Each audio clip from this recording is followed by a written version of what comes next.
my desk, Tom Anderson, pleased to report with the organization and staff analyst. Thanks a lot, John. A nice thing about following a bunch of people is talking about something like this, that your ideas get good and reinforced as you hear them talk.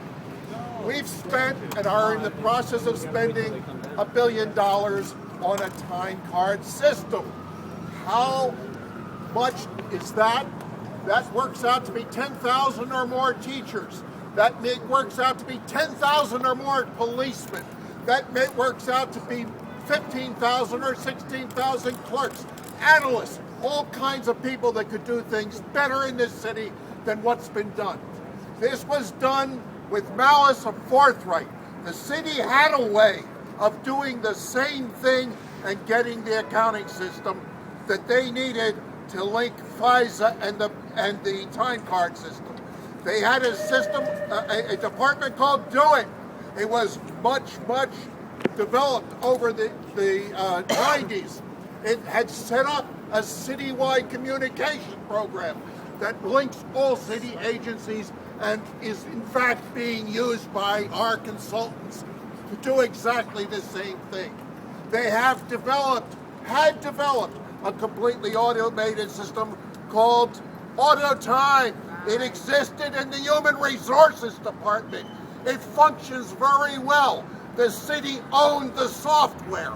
Why did they then go to an outside consultant to do this? They did it because there was money to spend. They did it because somebody is going to benefit from it who is not a city employee or a city citizen. It's $100 per citizen. $100 per citizen that will ultimately be wasted on this system. Why? Why should a person who is struggling to get by be saddled with a $100 debt by a city that cannot function? Why should people be laid off to deal with a system like that? And I'm pretty mad about this. I don't know whether it shows. But it really does annoy me.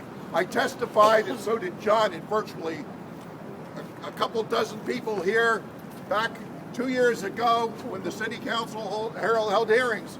And the mayor's office said, oh, well, we're going to look into what you said. What I said was, you have time clocks. They cost $250 each.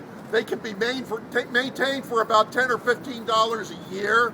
They've served the city for 50 years, and you're talking about something that's going to go for $80 million? I had no idea. And that greed that would go into something that's going to cost $1 billion. Even Mayor Giuliani, who sprang for $500 million on the Maximus operation, which did very little or nothing, did not think about spending $1 billion of the citizens' money on a piece of foolishness like this. So that is what I have to say. I thank John and the people here for it. I think that my members are furious about it because they were scapegoated all the way along the line.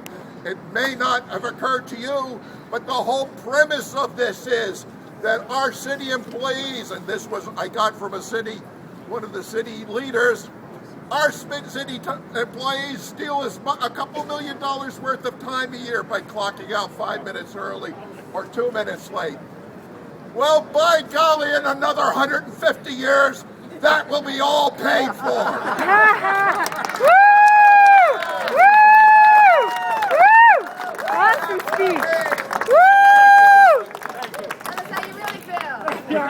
Don't be so subdued. That was great I'd like job. to this time ask from Local 79 of the laborers, Anthony Williams. Thank you very much. Thank you. Are we ready to fight? Yeah! Are we ready to fight? Yeah! Are we ready to fight for our unions? Yeah! Are we ready to fight for our jobs? Yeah! Are we going to fight? Yeah! Thank you. Now, ladies and gentlemen, brothers and sisters, on behalf of Laborers Local 79 and John Delgado, the business manager, we want to let the city administration know that there are people looking. There are people watching.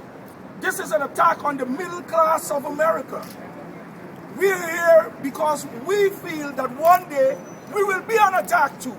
And when our brothers and our neighbors are on attack, I learned that we have got to come in and save them and fight with them. And we're going to fight with you, brothers and sisters, all the way.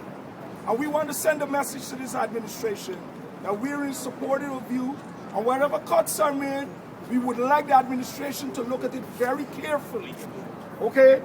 You do not subcontract and hurt families. You're hurting families. There are families that are standing behind me that is going to be hurt tomorrow. There are people who need a roof over their heads that are going to be hurt tomorrow. There are kids who need a decent education going to be hurt tomorrow. This is not right. And as a member of the Laborers Local 79, we say no to this. We said we're going to stand up and fight, and we're going to support all that is done by this